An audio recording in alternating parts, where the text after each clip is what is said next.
કોઈને ખબર છે? આખું વિશ્વ આજના દિવસને ઉજવે છે.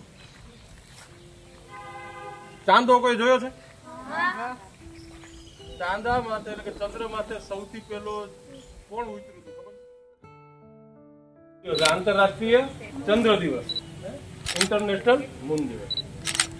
આજે પૃથ્વીથી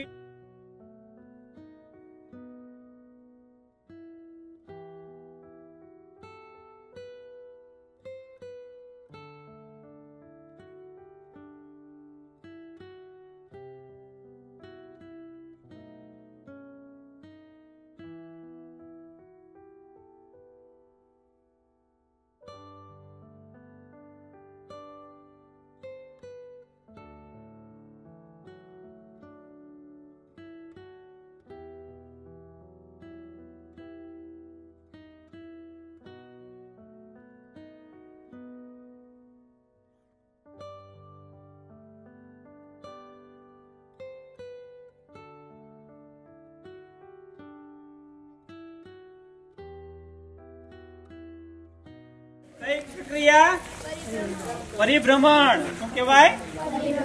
બસ રેડી. હવે ચાલો, આ કઈ પ્રક્રિયા થાય છે?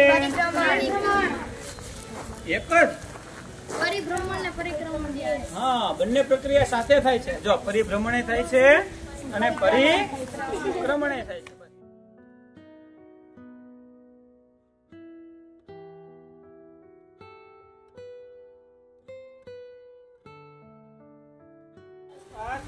પરિભ્રમણ અને પરિક્રમણ કરે છે.